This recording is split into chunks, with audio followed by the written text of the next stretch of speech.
Good morning. You're looking at the Pittsburgh with which most folks are familiar. The gritty industrial town ruled by steel, a tough metal forged by tough men. Together, the two made Pittsburgh rich and strong, but also dirty.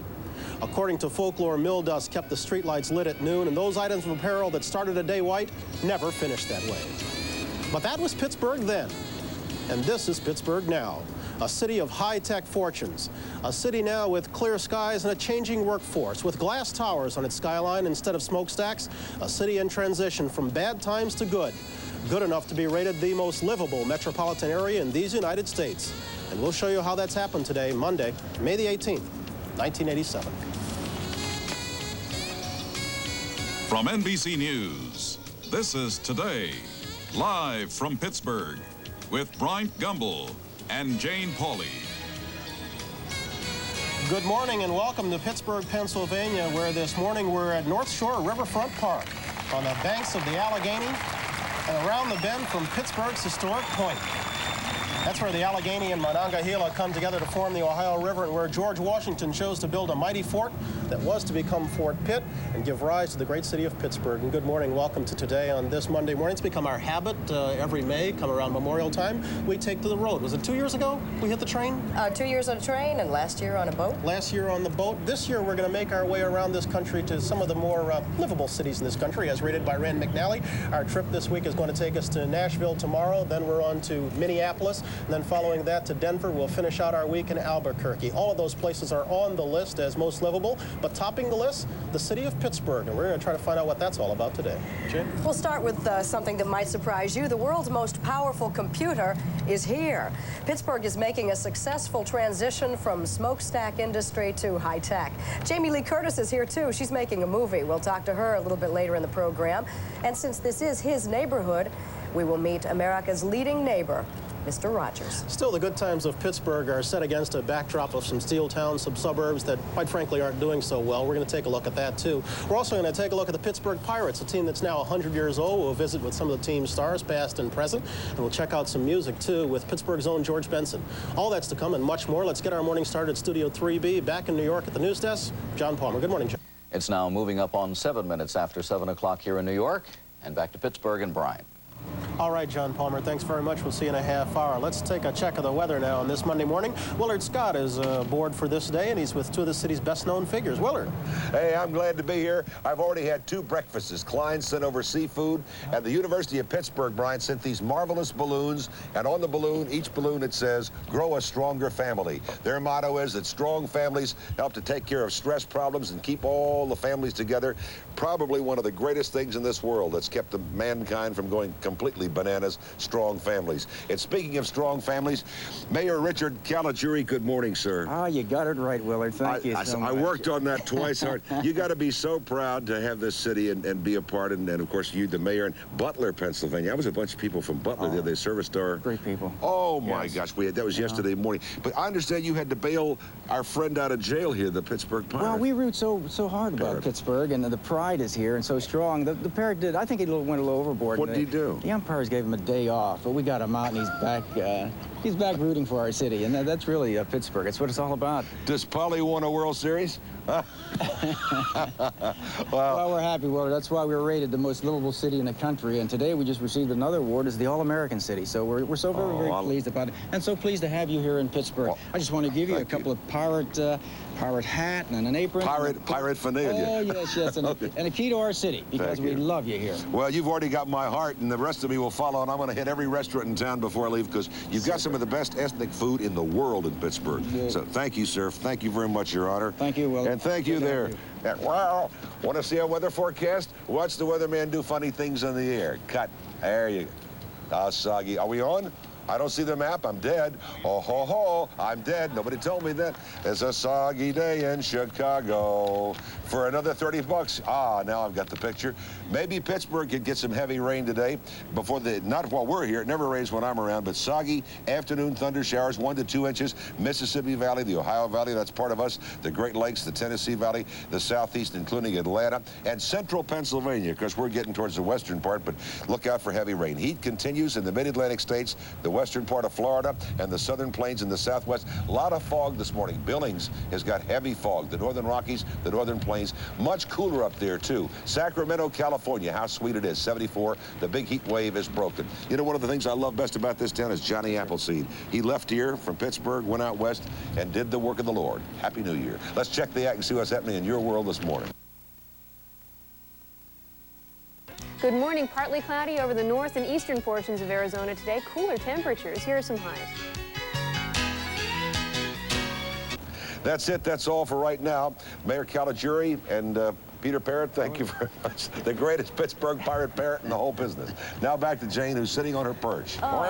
Jenny, Next you'll have to meet his sister, Polly Parrott. All week long, we'll be looking at the good life in our 5 cities. Well, here in Pittsburgh, we might as well call it the best life, because a book called Places Rated Almanac has given this town a very special distinction. The city that sits at the confluence of 3 rivers, that boasts 720-some-odd bridges, that is best known for steel mills and great football teams, has been named the most livable city in the United States. Using a complicated formula and 9 major categories to rank all 329 metropolitan areas, David Savageau came up with the results. Sure, I was taken aback by that. We had to double-check our statistics. There was a national disbelief that that Pittsburgh could come out tops. I don't know what Pittsburgh's got that's better than anything in Atlanta. Hip, hip, hooray for Pittsburgh. But how are you going to keep them down on the farm once they've seen New York? I can't figure it. No, I think Boston really has it all over Pittsburgh, and all due respect to Pittsburgh. Where is it? But it's Pittsburgh Mayor Richard Caligiuri who's having the last laugh. So many people still have the perception of our city that they see the photograph in a history book back in the 40s when the city was a smoky city and somewhat of a dirty city. But we've cleaned our act up since then, and we're just quite thrilled to have such a title. The city shone in several key categories, like education, where it placed 7th. In addition to a terrific public school system, colleges like the University of Pittsburgh and Carnegie Mellon make secondary education here outstanding. The arts flourish too. The Frick Museum sits on a quiet street about 5 minutes from the illustrious Carnegie. It boasts, among other things, a self-portrait of a native son, Andy Warhol. Pittsburgh's advances in medicine have made it a transplant capital. It's a good place to work, a good place to live. It's a good place to recreate.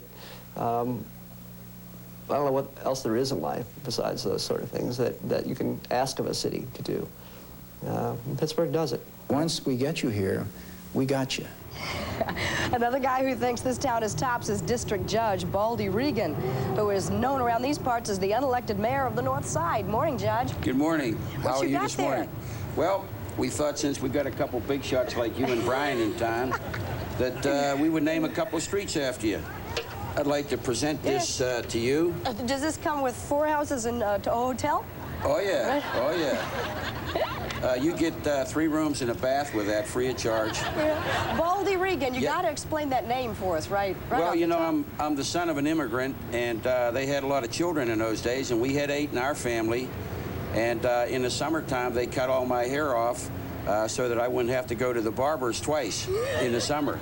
So that's how I got my name, and I just down through the years, even in school, the teachers called me that. Well, having said that, does Pittsburgh get more respect these days since Places Rated Almanac said you were #1? Jane, I think it's fantastic, the respect that we've gotten. It took us a long time to live down our reputation, but once we started cooking, we're going to keep cooking. You know? If you were going to give a sales pitch to outsiders who hadn't been here, well, that's exactly what you're going to do right now. That's right. Good. Well, we have the #1 city in the country, and rightfully so, because God has blessed us with a combination of good people, both immigrants and the people that were here for hundreds of years. And we have a great educational system here, the universities, the public schools, the parochial schools, the hospitals here are fantastic. Every town has its own sound, its own lingo. If I'm going to talk Pittsburgh, what do I say? Yuns guys? Yuns guys? Yuns guys. All right. Hey, Yuns guys, don't go anywhere. We'll be back. This is Today in Pittsburgh on NBC.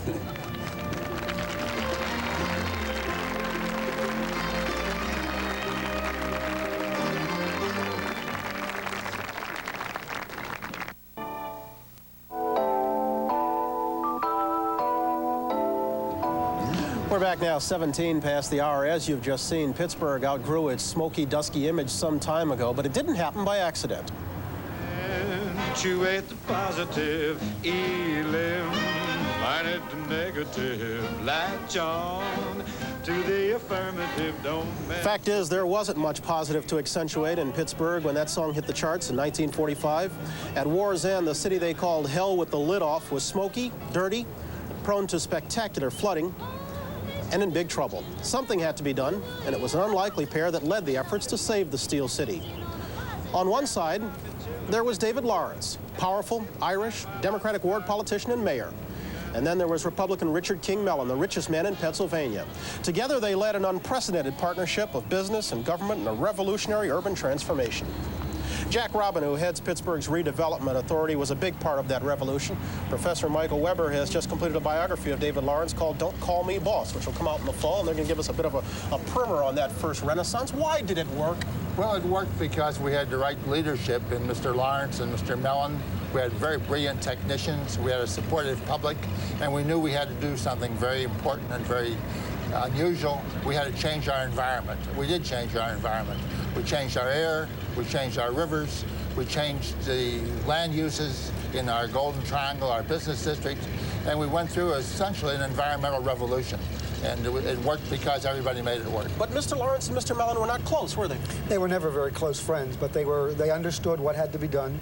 They had a sort of unwritten agreement that they would work together, that Lawrence would be the politician and he would get credit for what was done in the political sense, but that the city would change, and that was good for Richard King Mellon. What was their interest here? I mean, beyond the financial, I mean, Mr. Lawrence always had a reputation of a man who was lacking in affection. Did he have affection for the city? Oh, he loved the city. And as he was mayor, he became identified in every possible way with the city of Pittsburgh. Nobody was ever more merged into the city than Dave Lawrence was. And as Mike Weber just said, he and Mr. Mellon barely knew each other, but they worked through liaison and intermediaries, and they had what, with the power of their names behind them? The power of their names behind them, exactly. Mr. Mellon controlled the economy of Pittsburgh. Mr. Lawrence controlled the politics of Pittsburgh. It was a very fruitful partnership, unspoken, and it developed. It didn't start as such, it grew. Well, why did the corporations get behind this? I mean, we've seen many instances where corporations, when a community takes a downturn, they pack up and they head for other places. Well, why did these stay? We just had to reverse. In fact, what we did really kept our corporations here. If we hadn't changed the environment, it's entirely possible they would have moved out.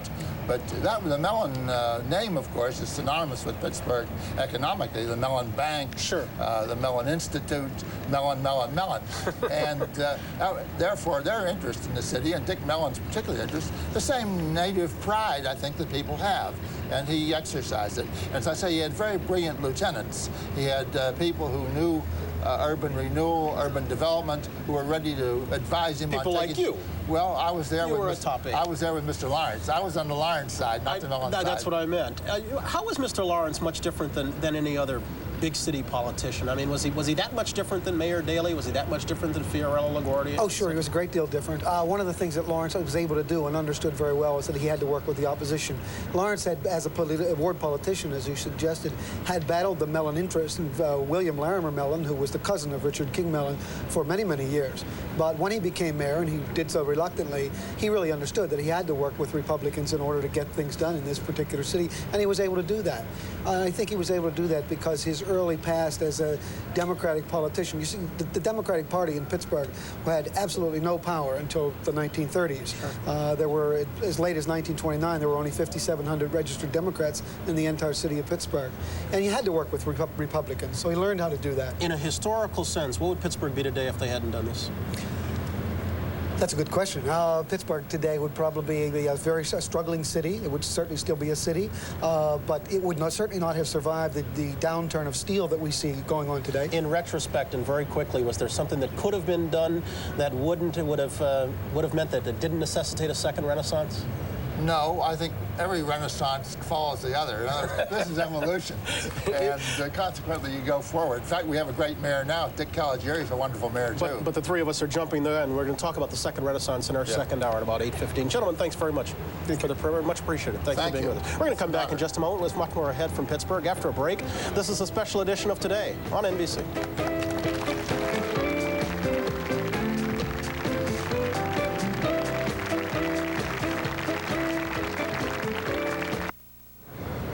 What do you think of our set here in Pittsburgh? You know what I'm thinking about? What? I'm thinking about the people in Australia. Why? Because it reminds you of Melbourne. Well, I'm glad we get to show them a little bit different, but this reminds me of Melbourne. That's right. And they are watching very much right now, the folks in Australia. Yeah, what do you think? Yeah, not a bad setup. There's the people of Pittsburgh, folks in Australia. But our backdrop here has the 6th Street Bridge, the 7th Street Bridge, and the 6th Street Bridge. We're on the banks of the Allegheny. We're going to be coming back to Pittsburgh. We've got a lot more ahead for Monday morning. We're starting off a week-long trip. Stay with us. Station break. KPNX TV, Channel 12, Phoenix Mesa.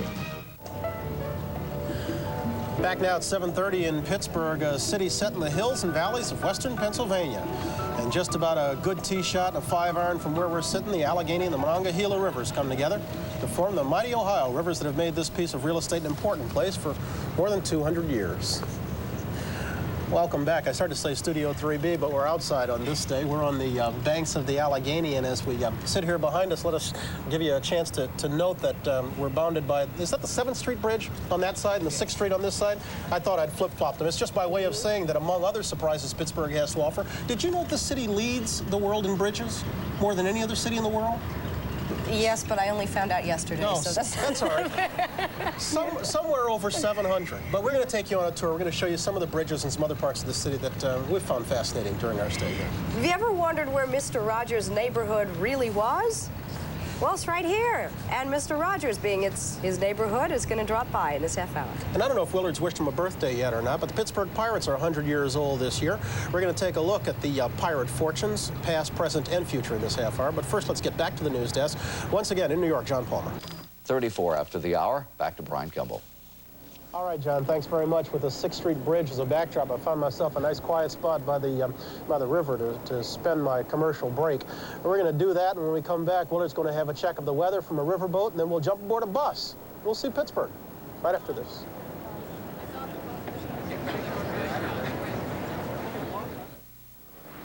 "36 minutes past the hour now, and Willard Scott is across the river with a check of the weather. Willard, if you'll look over your right shoulder, I can see you. Hello, big guy. How are you? I'm fine. I'm down here on the river. You look good. You look natural. Look what I found in the Youghiogheny River. The Youghiogheny flows in to the Monongahela, which flows with the Allegheny to form the Ohio. If you don't think things are getting good around here, and this is one of the small ones, I caught this morning about 4 o'clock, along with a slight cold. He's all right. Say good night. Good night. Okay. Would you hold us, Captain? Thank you. Run in. Cue the runners. We are here on board. My goodness, look who jogged on board the Majestic, this incredible craft that we're on, the pride of Pittsburgh. You guys are in such great shape, but you're a doctor. You should be in good shape. Dr. Cliff. Not that kind. I was a university professor. Oh, Right. I'm glad you reminded me, because I was not aware. Stephen Foster is buried here on the campus. Is that right? Not on the campus. No, there's a Stephen Foster Memorial on the campus. Right. Yeah, right. Chapel. Right. And he was born here? He was born here, right? He died in New York. Died in New York. I did many times myself on this show. And you are so lovely this morning. We're so glad. Ann Scurro, and you're in perfect health. And you all are vintage runners, is that right? Yes, I am. Yes, I am. You look younger than I am, and I'm not vintage. Well, I am younger than you are, and I'm a vintager. No, you're not a vintager. What is a vintage runners? Okay, the vintage runners, it's a special run that we have, once a year, and you must be 55 to qualify, and we have them all the way up to 80 years of age and older. I'm 47. Well, that's all right, then you don't qualify. Well, you do such a nice job, and you look so good. You obviously are in the pink of health. Yes. We got to check the weather act right now. Let's check into it. Then we'll come right back. Let's see what is happening, at least looking ahead, below normal temperatures in the northeast, and it has cooled down considerably in the northern Rockies, and parts of the Plain States will be normal all the way back through California. Sacramento is our pick city. Today, 75. 95, how sweet it is. Much above in the southwest and across the Gulf states. The week's precip, wet in the northern and central Rockies, the northern plains, the upper Mississippi, the Great Lakes, and I'm glad to hear more rain falling in the Ohio-Tennessee Valley back down through the southeast and Florida. Dry in the desert southwest. And now, beloved, from the banks, which river are we on? The Allegheny? Which river is this? The Allegheny. The Allegheny. Here's what's happening in your world this morning. Good morning. Partly cloudy over the north and eastern portions of Arizona today. Cooler temperatures. Here are some highs.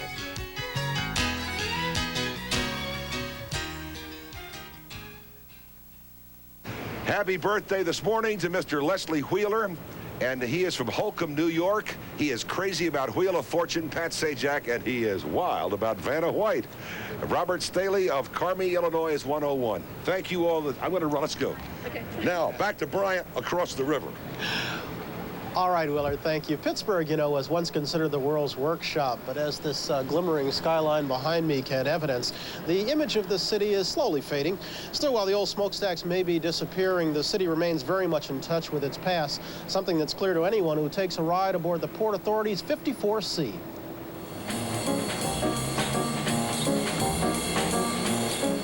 For just $1, you can wind your way through some of this city's most picturesque streets.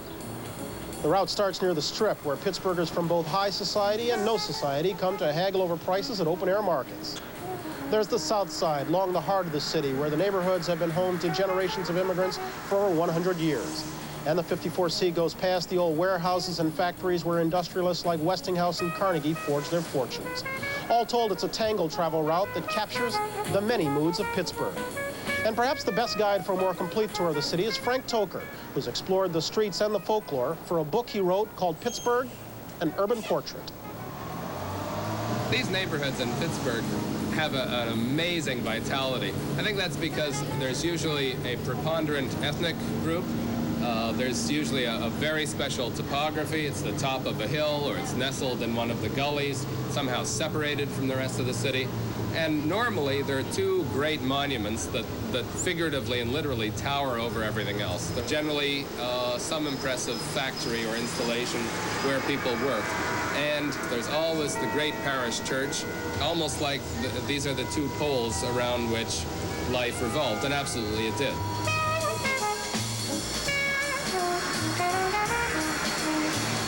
This is Oakland, and it was an area that I regard as a kind of refounding of Pittsburgh. Pittsburgh by 1900 was incredibly rich and incredibly filthy. It was a kind of national scandal, and the city had gotten so bad that sociologists, people like Lincoln Steffens, coming here in 1903, called it hell with the lid off. It was really a textbook case of a city that had decayed with incredibly bad working conditions. The robber barons who ran the city, Carnegie, Westinghouse, Frick, Heinz, and a whole series of steel millionaires, didn't do much about those bad working conditions. Instead, they made a cosmetic new city. Carnegie put his museum and library here. The Mellons put the Mellon Institute and then built the Cathedral of Learning for the University of Pittsburgh. So it was a kind of a joint effort. On the other hand, of course, it was a big propaganda effort.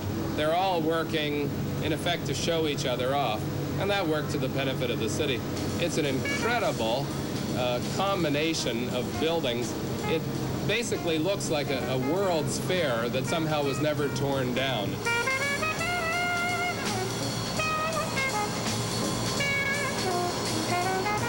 The Birmingham Bridge over the Monongahela links Oakland and the South Side. The South Side's a real favorite area of mine. It's dominated by the huge Jones & Laughlin mill, now part of LTV, and effectively closed now. These mills were really shoehorned into the Monongahela Valley. There were a total of 17 of them, so close together and so enormous in their output that they literally smoldered by day and glowed by night as a tremendous beacon. Actually, pilots flying from New York to Chicago used the steel mills of the Monongahela Valley as their main or a major navigational guide.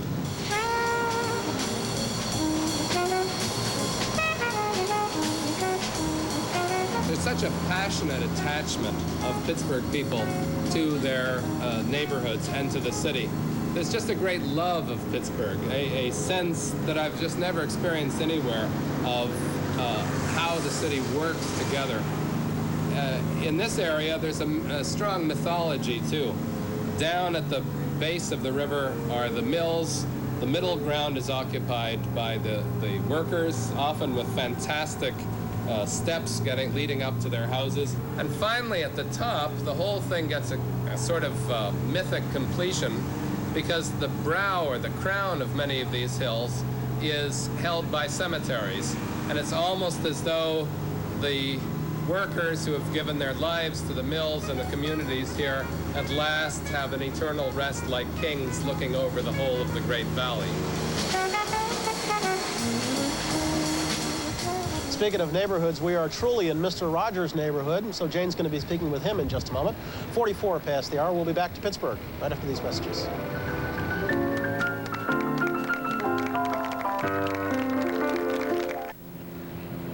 Frick, Mellon, Carnegie, names that are synonymous with Pittsburgh. We'll add to that distinguished list Rogers, as in Mr. Rogers, the man known for his sweaters and sneakers and quiet ways, the man who has created the longest-running children's program on public TV right here in Pittsburgh.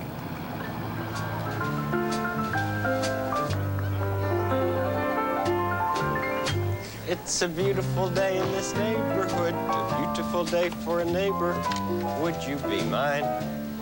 Mr. Rogers has not only entertained kids for years, he's also helped them talk about their feelings and learn about new situations. Would you be mine? He taught me how to wash my hands. He taught me how to feed my fish. Taught me not to be mean to anybody. Many ways to say I love you.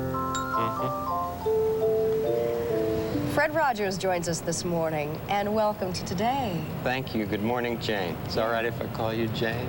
All right if I call you Mr.? Mr. Rogers.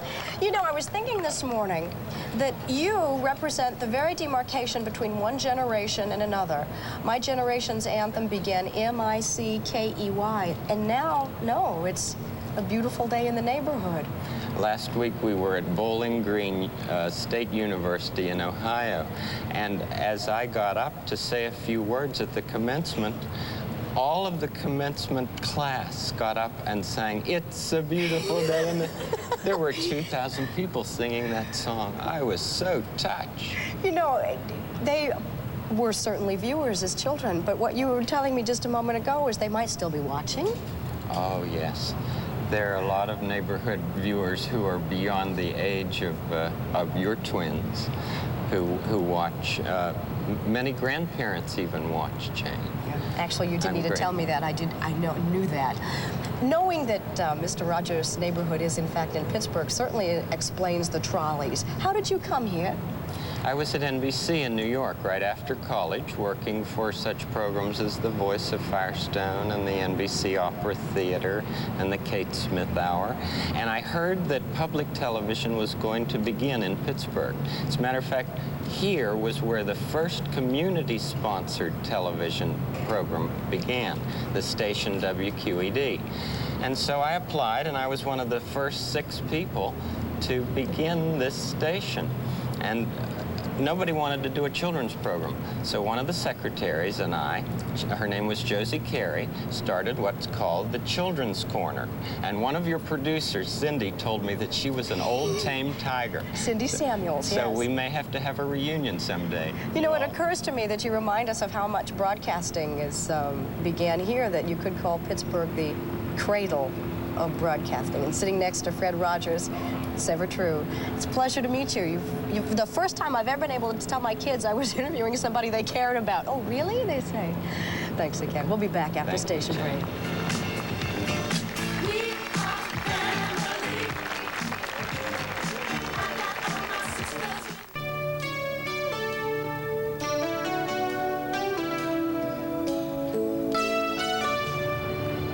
As I've already noted, the Pittsburgh Pirates are celebrating their centennial this season, and for 100 years now, they've been a big part of the cultural fabric of the city of Pittsburgh.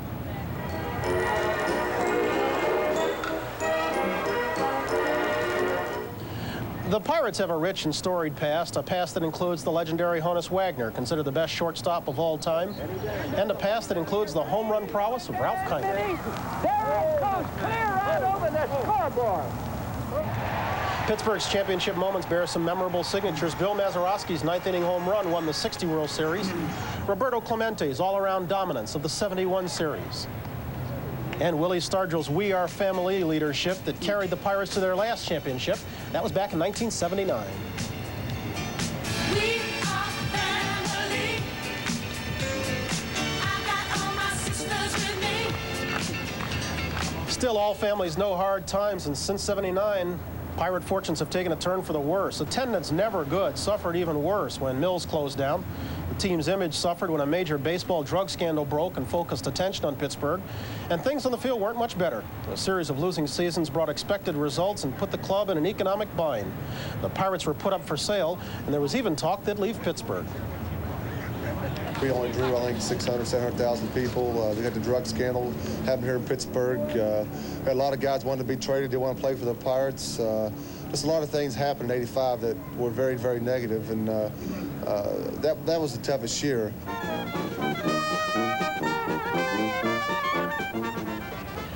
But due to some last-minute scrambling and a unique ownership plan, the team was saved. They are still the Pittsburgh Pirates. I don't see the National League and not having Pittsburgh Pirates in Pittsburgh. I don't know what other name they can call it. Vermont Pirates or something like New Jersey Pirates. It just doesn't sound the same.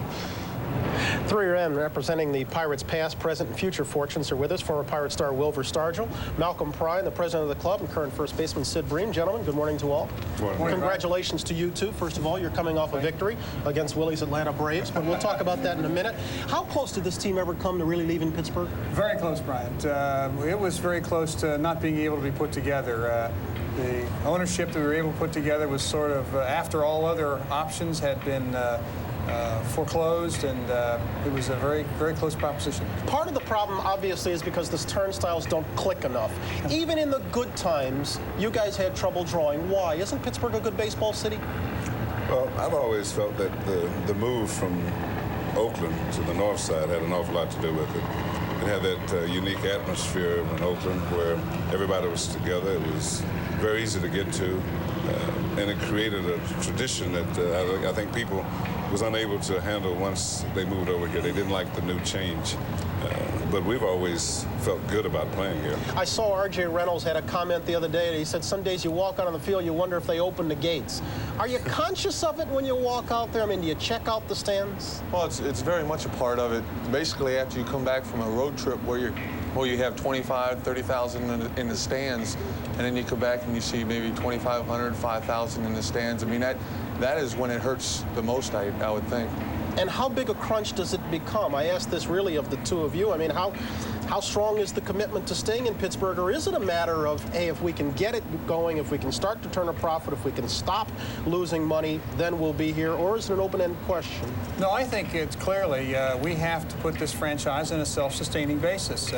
I think this is a good sports town. I think this is a good baseball town, and I think we will attract the fans we need to stabilize. But we must stabilize the thing financially, Bryant. It can't go on indefinitely in a losing proposition. Sid, how far away are you from being contenders? Legit.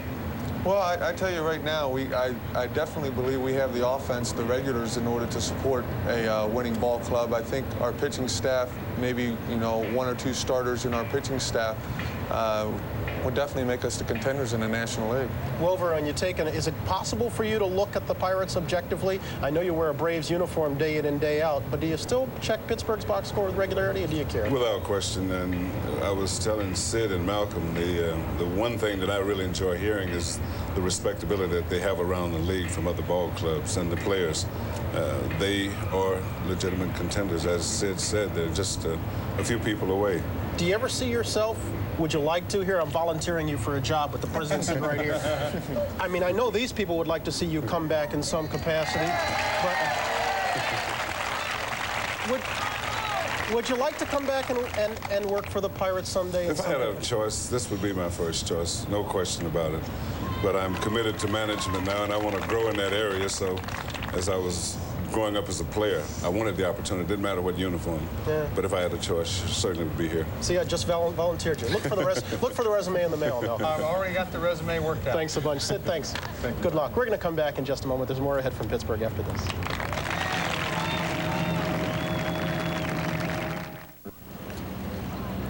These days, Pittsburgh is being touted as a new high-tech capital, but in the midst of the modernization, it's comforting to know that there is still room for pleasures that are decidedly low-tech.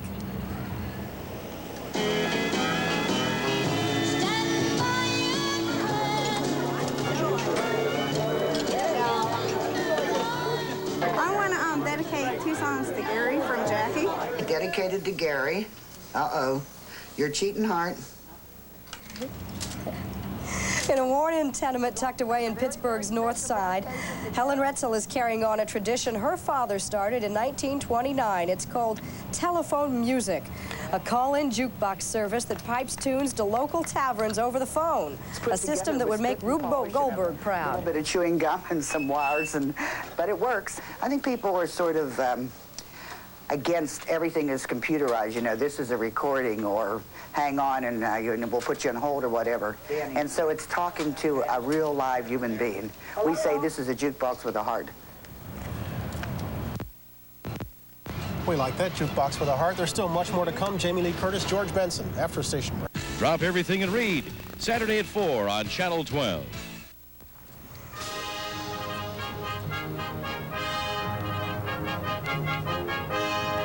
We're back now at 8 o'clock on this Monday morning, May the 18th, in the city of Pittsburgh.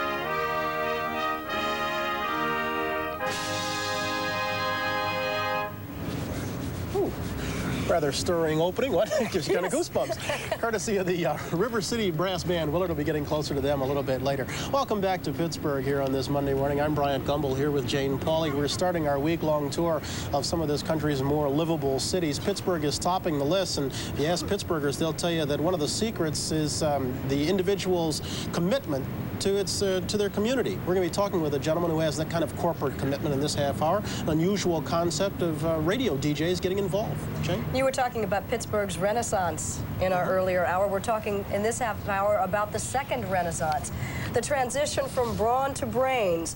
Do you know what the #1 industry in Pittsburgh is today? It's higher education. And we'll talk with the presidents of 2 great institutions, the University of Pittsburgh and Carnegie Mellon. We'll also find out why Jamie Lee Curtis has been seen about town. And we'll also look at some steel towns that really haven't quite adjusted to the fact the mills have been shutting down. And oh yes, George Benson will be stopping by too. He's Pittsburgh's own. He'll play for us. Let's move ahead to the news desk. Back in New York once again is John Palmer. John? A little past 6 minutes after the hour now. Back to Pittsburgh and Brian Gumbel. All right, John Palmer, thanks very much. Time once again for a check of the weather. Let's go across the Allegheny, the other side. Willard Scott is still holding court aboard the Majestic. Willard. Hey, thank you, Brian. I'm on the Pittsburgh side. You're on the North Shore side. And La Grata. We want to thank La Grata for being so good to us. They've helped us out during this morning. They've fed us. They've been like a mother to us. And we thank them so much. We're on board the Majestic, this magnificent cruise ship. Hi there. Hello. Hello. Anyway, we want the captain to say hello this morning. Captain Jack Gessling, good morning, sir. Good morning to you, Willard, and we don't want you to get a little sunburn here. Get that hat on there. It's official captain's hat from the Gateway Clipper. And you've been sailing the seas for a while. Merchant Marine? Oh, Merchant Marine, Second World War, about 10 years on the Great Lakes and 30 years here on the rivers. Which is the toughest, the Atlantic, the Great Lakes, or the North Atlantic? The North, without question.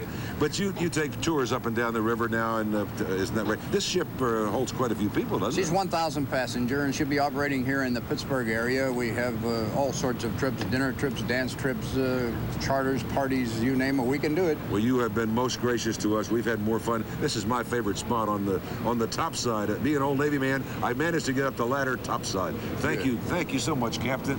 By your leave, sir, I'm going to do the weather, and I'll be right back. Thank you, and I'll hold this for you till you're through. Oh, that's got a jacket. Great. I'll take that with great affection. And in the wintertime, it'll be worn with dignity and dexterity. Let's check the Weather Act this morning and see what we have. For our thousands of weather fans, it will be considerably cooler in the northeastern states today and also cooler in the Sacramento Valley of California. How about that? Sacramento is our pick city of the day at about 75 degrees.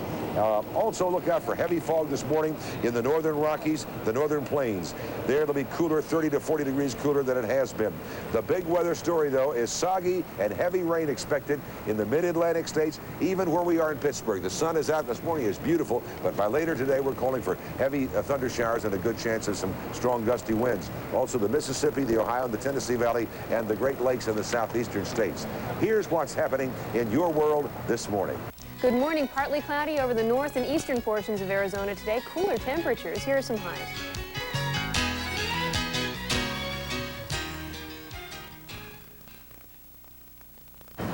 So many exciting things happening in Pittsburgh. Go ahead, gang. You're having your folk festival, right? Yes, folk festival Friday, Saturday, and Sunday this weekend. And you gave me a bottle of Yugoslav Horuskevich. Horuskevich. Go get it, gang. 1, 2, 1, 2, 3. Chico bella cinco, ronche, ruska, linda palacinto, hoi, hoi, wee, wee. We're back on the other side at 9 past the hour. You know, Pittsburghers will tell you that community spirit is a big part of why this city is now today so successful. For one local radio station, that spirit includes making house calls.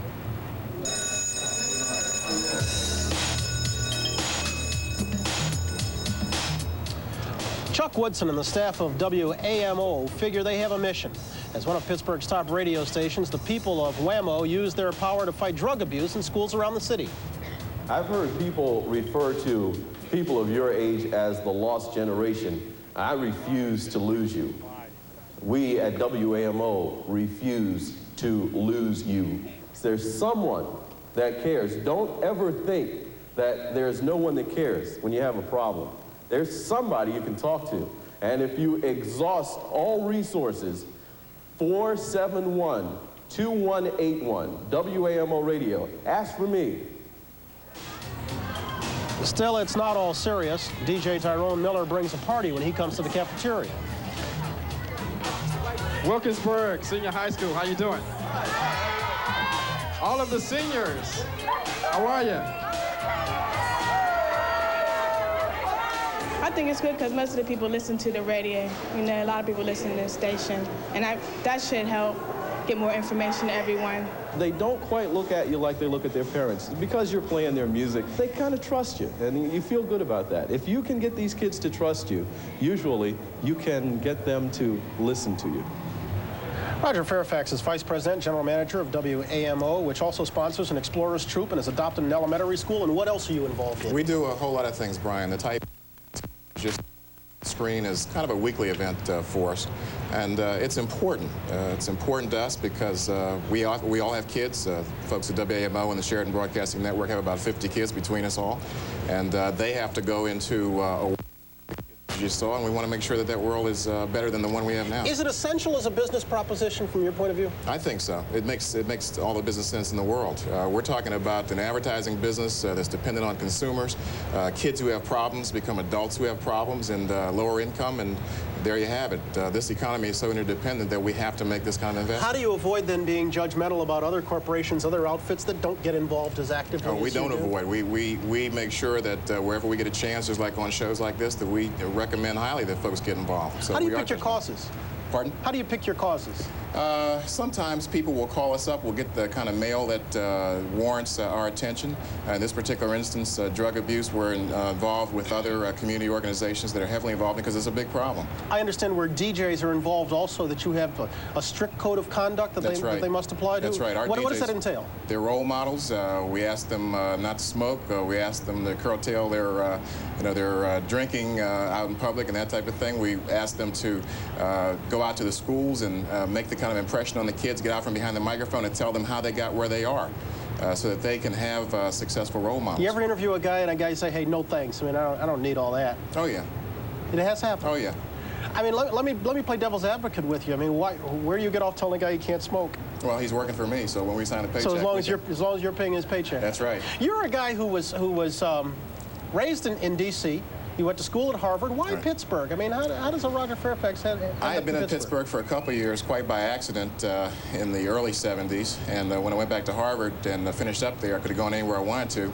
And I remember that Pittsburgh was a friendly town. The people were very honest and open.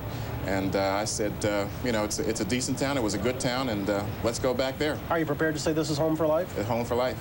And you're trying to make it better? Yeah. I hope it's paid dividends for WAMO along the way. Has. That's not the motivation, but it does work, doesn't it? Yes. Roger, it's good seeing you. Thanks for having us, Brian. Welcome to Pittsburgh. My pleasure. Thank you. It's been very kind of you. We're going to continue to talk on Pittsburgh's high-tech turnaround in just a moment. First, we'll take a break. This is a special edition of Today on NBC.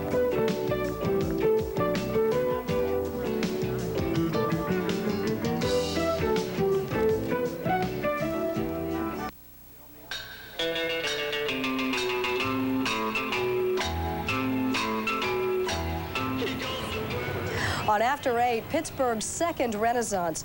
When the mills started to close, the city faced a real crisis of survival, and so did every laid-off worker.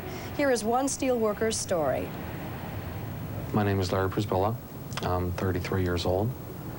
I started working in the mill in August of '72 and got laid off Christmas Eve of 1981.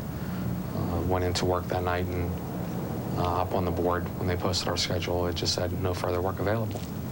It was kind of tough. There wasn't really a whole lot out there, and there were plenty of unemployed people out there looking for anything that they could find. I had a valuable lesson. I worked at an all-night restaurant, and I washed dishes for a minimum wage. And that's enough driving force to get you to go do something else. And this ties right in with... Well, I didn't know what to expect at first, since I'd never been in college. First couple of weeks was a little overwhelming, trying to figure out what you were doing. But I enjoyed it. I liked going to school. I didn't know what I wanted to do, really, at the beginning. So I thought, well, let's give the healthcare field a try. And then once I got into nursing, decided, well, this isn't too bad. I liked working with people, and it was interesting. Our last day of finals, it was like you knew it was over. School was finally finished. When you started, or when I started, which was 3 years prior to that, I thought, my God, will I ever get through? It seems so far, it just seems so far in advance. I thought, this day will never come. It just will never come. And when we took our last final, it was like, that's it. The biggest difference, if any, that there's always somebody new at the hospital. When you worked in a mill, you know, you could be on the same job for 2-3 months. But in the hospital, you have a turnover all the time with patients. People in the same situation, you do different things. It just depends on attitude.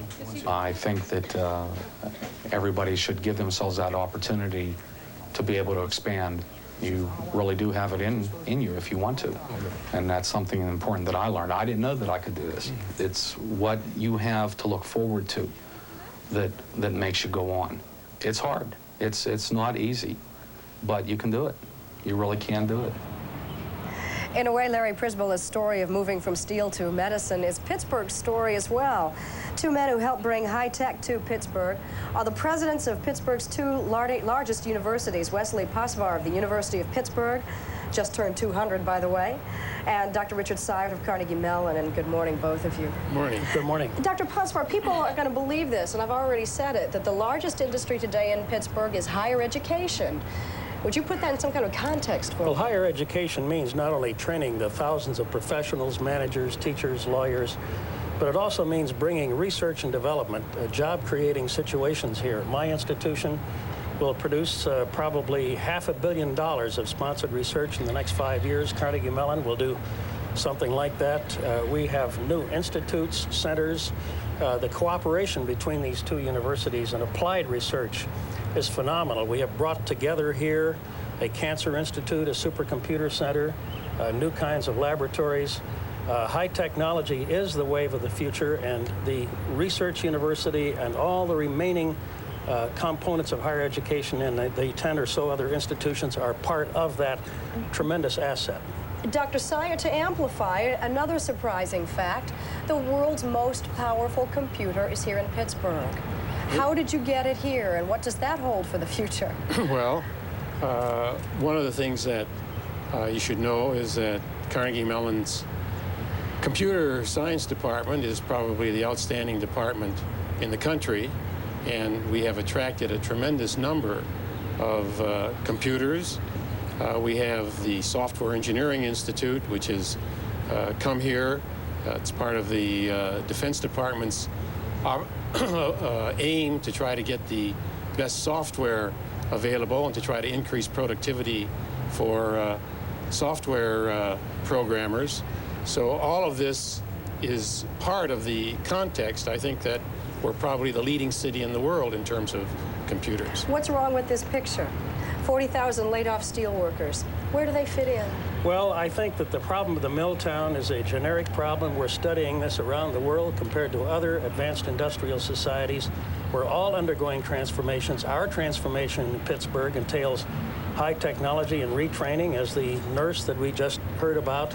But there does remain misery. I think we're in a position to help redesign, reconstruct these towns in new political and economic ways. But high technology, the jobs that will come from high technology, we, for example, think that our institution will have a national leadership role in biotechnology, whatever that means. We have the leading transplantation center in the world today, medical sciences, medical services. These will create, we're looking at our institution to 4,000 or 5,000 new jobs. This will not help the suffering people. We're going to have to leave it at that for now, Dr. Syed, but thank you. I'm impressed. Didn't know a lot about Pittsburgh, but I do know it now. This is Today on NBC from Pittsburgh.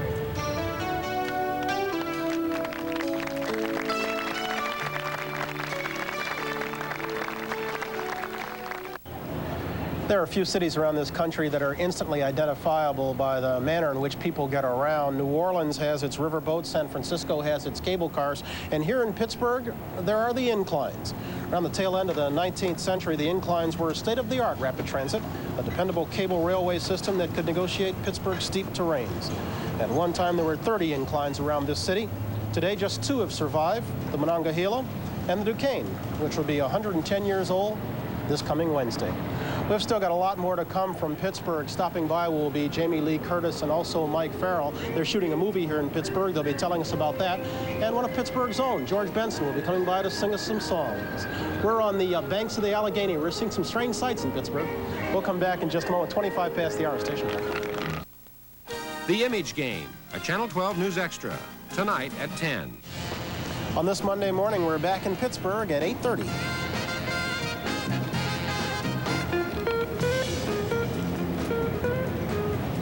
We get a chance to look at some of the crown jewels in the Pittsburgh skyline, but a pretty good day here on a Monday morning, hasn't it? Real good day. I'll tell you that. We're on the banks of the Allegheny River here with Jane Pauley. I'm Bryant Gumbel. We've been spending an awful lot of our time this morning talking about the success story that Pittsburgh has become. But not all of this area, more than 2,000 people are sharing in that success story. Our freelance reporter, John Alpert, is going to be stepping in a moment with a report on some outlying steel towns where unemployment is high and hopes are low. Jane? Well, nobody's ready to call this Hollywood East, but they do make movies here in Pittsburgh. Flashdance, The Deer Hunter, Mrs. Soulful come to mind. Well, Jamie Lee Curtis and Mike Farrell are here in Pittsburgh shooting a movie right now, and in this half hour, we'll ask them why Pittsburgh. A lot of great musicians have called Pittsburgh home, too. Among them, a gentleman who used to work the street corners around here back when he was known as Little Georgie Benson. He's grown up, a big feller now. We're going to be hearing from him. Let's get to the news desk. Back in New York again, John Palmer. And a half after the hour in New York. Now, one more time, back to Bryant Gumbel in Pittsburgh. All right, John, thanks very much. Lest you think I've headed for a rendering of Dante's Inferno, rest assured, this is just the sculpture garden over here on the North Shore. Willard Scott has a check of the weather in just a moment. We come back to Pittsburgh. And then John Alpert takes a visit to some steel towns where the future isn't very good. We'll come back in a moment after this. As we approach 8:36, we postpone Willard Scott's weather check for just a minute to get another taste of the River City Brass Band.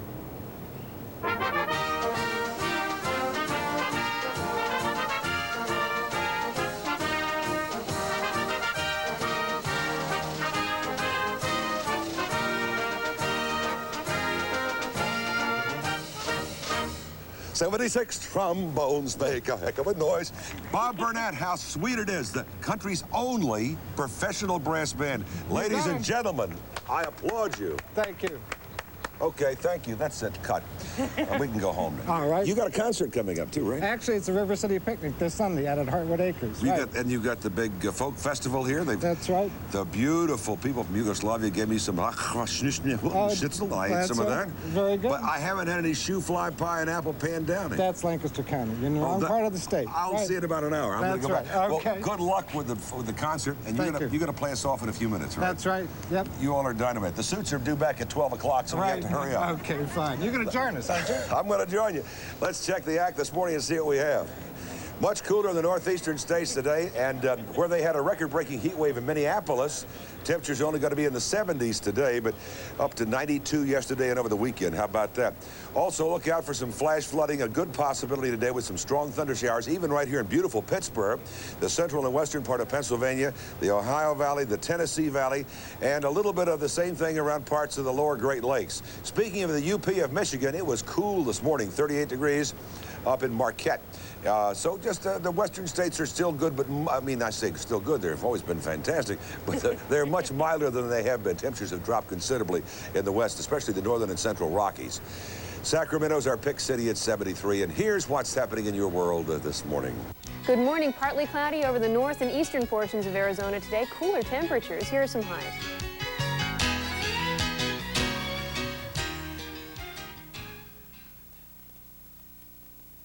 Ladies and gentlemen, what a ball we've had in Pittsburgh. We will be, of course, in Nashville coming tomorrow. And I want to thank the University of Virginia Children's Hospital for a lovely day on Friday down in Charlottesville. And I want to get my hair cut by the same barber that cuts Roy Ecuff's hair. I need a haircut tomorrow. Ladies and gentlemen, Bob Burnett and the fantastic River City Brass Band.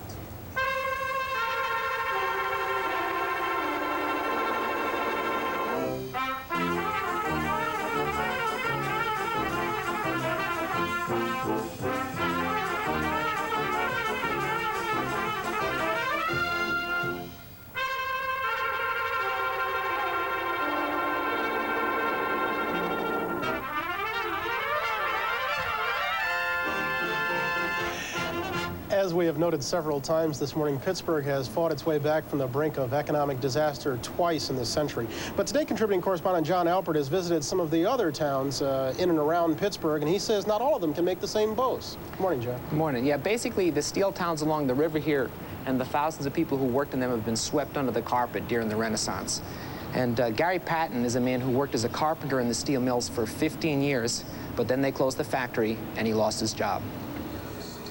This is Melissa. Oh. And this is Susan. Oh, how are you? Hi. Uh-huh. And this is Christine.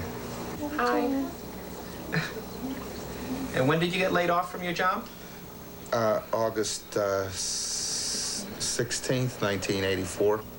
When you worked in the mill, you have everything that you want, and now it's you can't even get the things you need. You know? So Christine needs a bed. Is that your bed, Chrissy? When was the last time you bought any furniture? I would say within 10 years we haven't bought furniture. Really? When was the last time Mommy got you some new clothes? When you went to the store and got some new clothes, can you remember? A long time ago? Yeah? Yeah. The abandoned factories go on mile after mile. That's all all the way down the river. All the way down the river. As soon as this mill, as soon as it ends in Duquesne, it'll pick up on the other side, and it'll be the McKeesport Works, and it also shut down. Along Monongahela River, you find nothing but a graveyard of rust and decaying steel mills. No, we're not going to fall. Came up these stairs for 15 years. And down there, Missy, Chrissy, see that blue house there? That's where your grandfather used to guard. He used to work there. And see all this fencing and decking? Daddy put all this in. This used to be a steel plant, employing about 7,000 people. Looks like somebody dropped a neutron bomb on this plant. Now it's empty, deserted. Idle. You could walk up to anybody on the street and they would say they used to work here. I was an inspector for United States Steel and 36 years with them. and we're just terminated February the 1st. I worked for LTV Steel for 24 years. They officially closed down our plant June last year, 1986. My grandfather started at Duquesne Works around 1900. He worked there for almost 50 years. My father worked there for 46 years. Incidentally, my father was killed as a result of working in a mill, and I worked in a mill for 20 years. So the end of a family tradition. They had to shut down the mill to get rid of us. This town used to have 3 different theaters. You can picture everything all painted and people on the streets. That's the way it was. This is a part of Pittsburgh a lot of people don't know about. They built this parochial school in 1963, and everything's empty. This is a beautiful building, but the people that built it can't afford to send their children here because most of them were steel workers, and they lost their jobs. There's not as many trains running as before, and the train station's even for sale. Does it open? No. It doesn't open? What is this building here, Gary? What is this? This is the Clark police station. It's the police station? Yeah. And how come it's locked? The police are all laid off. There aren't any police. A lot of houses for sale? 1, 2, 3, 4 on this block alone are for sale. Really? For sale. Mostly folks who used to work in the mill? Yes. Uh-huh. This is the Rainbow Kitchen. We come here, we're allowed to get food here once every 60 days. This one has a Garfield in there. They're the same. It's the same Fruit Loops. Okay, you want to put them in the bag? Dolores, how many people come here for free food? Well, when we first started out, it was 250 families, and now that figure has escalated to over 1,000 families that come Serious? here. Right. Have you always worked here in the kitchen? No, I was a bricklayer helper for U.S. Steel. I started in 1974. You were a steel worker too? Yes. 1974, I was the first woman bricklayer helper. You got laid off? Yes, in 82. I'm confused. You lost your job. Gary lost his job. His wife's picking through the used clothing bin for something to wear. But everybody keeps on telling us that Pittsburgh's the most livable, desirable city in the country. It might be desirable for the yuppies, but people here are suffering. They need help. How do you say the most livable? Are you talking able to walk down the street at 11 o'clock at night without being mugged, or able to walk down the street at 11 o'clock without a dime in your pocket? But as far as the job market goes, it's not there. What happens to a guy like Gary Patton, John? Gary Patton, a man who worked all his life, goes on welfare. They got a whole town after town, and they've created a welfare state out there in the Monongahela Valley. What kind of a future does he have? I mean, is there any hope on any end? Well, one thing that's interesting, a lot of the workers are banding together, and they're trying to open up some of the more modern mills that were shut down. You know, they just walked away from some very modern plants. If these factories could be reopened, it could bring hope back to the valley. How many Gary Pattons are there out there? There's thousands, the whole town. It's really sad. All right, John, thanks a bunch. Jane's back in just a moment with Jamie Lee Curtis, Mike Farrell, right after this.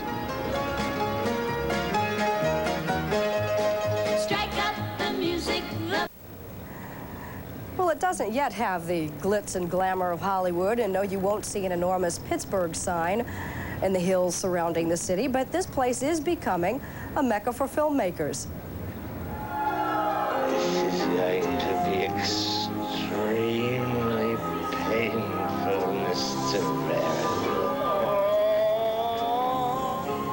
One of those filmmakers is the Titan of Terror, director George Romero, who's made a commitment to shoot all his films here in Pittsburgh. And Romero isn't alone. The highly acclaimed Deer Hunter was filmed in and around these parts. And the surprise hit Flashdance, it was here that Jennifer Beals danced her heart out.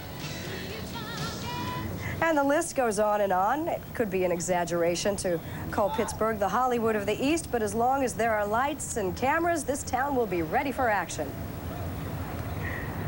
Two of the latest stars to come here are Jamie Lee Curtis and Mike Farrell, who are making a picture called Dominic and Eugene. And good morning, both of you. Hello. Hi, Jamie. Mike, you actually picked Pittsburgh over some others that you surveyed. What draws a filmmaker to this city?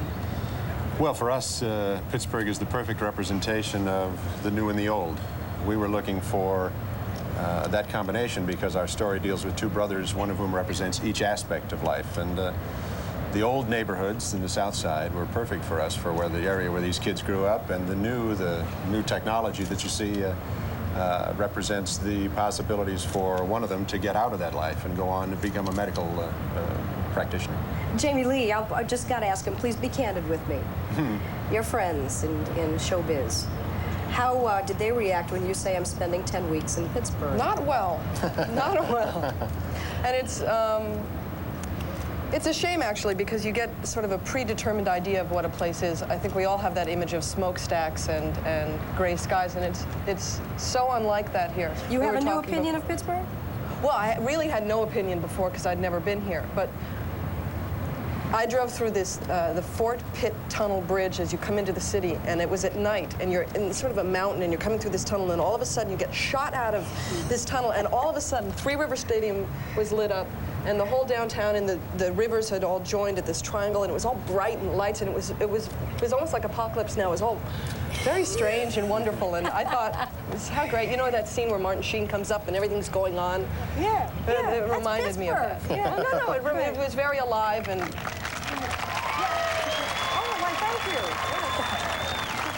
You said the secret word.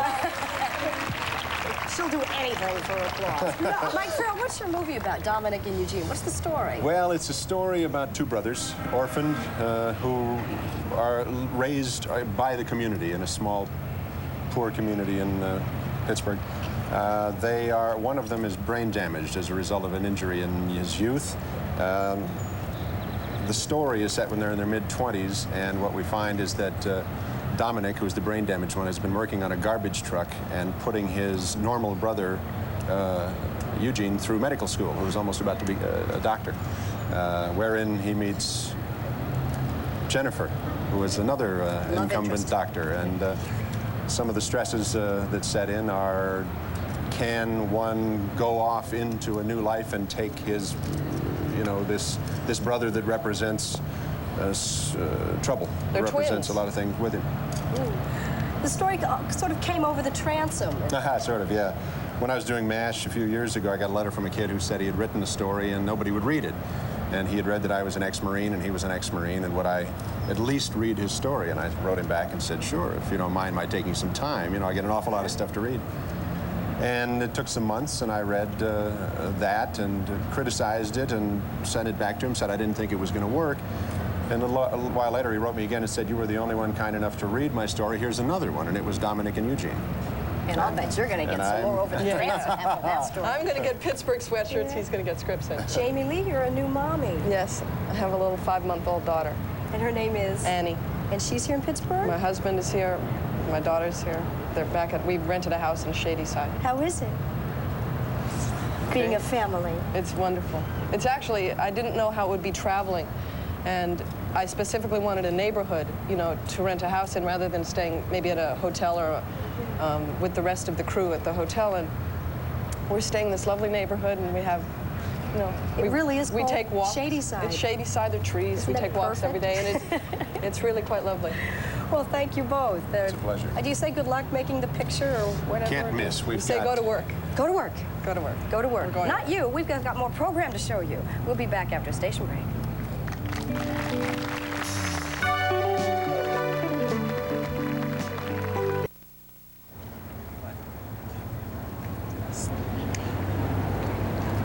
We're back now in Pittsburgh, where a lot of folks in music got their start, right? Billy Eckstine, Lena Horne, Henry Mancini, and the gentleman who joins us today, that's George Benson. It's always good seeing you, pal. How you been? Thank you. Oh, I've been doing fantastic. You used to sing on the street corners here as Little Georgie Benson?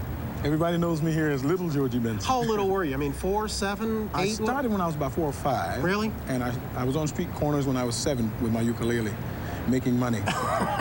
And one morning when my mother woke me up for school, she found all this money under my pillow.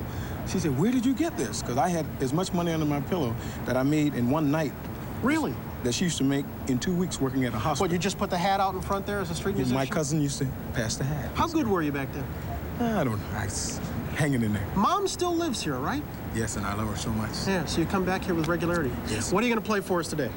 Well, we're going to do a little bit of breezing for you. It seems appropriate. You want me to get out of the way? I'll show you. I will. All right.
to George Benson. Let me make note that George has a new album coming out in the fall that he's doing with Earl Klug, and it'll be all music, no lyrics. We're going to come back in just a moment. Some final notes from Pittsburgh for a Monday morning right after these messages. Thank you, George. Are we off? You know, you don't want to jinx ourselves for the rest of the week, but this has been about as smooth a Monday as we've had in a while. I can't remember a better one. I'll tell you. You folks in Pittsburgh have been very good to us, so we appreciate that. Thank you very much. We're going to pack up our bags and head for Nashville. Going to do a little politics, a little business down there, too. A lot of politics. Yeah, President's Chief of Staff, former Senator Howard Baker, will be with us. Also, Senator Albert Gore. Thinking about the White House himself. Right. Japan's economic invasion of Tennessee. We're going to take a look at that, too. We'll, of course, do some music. And we'll take a look at some of the problems faced by black colleges, some of which are settled in Nashville. We hope you'll join us then. Thank you again, Pittsburgh. Taking us off the air is George Benson. We'll see you tomorrow morning.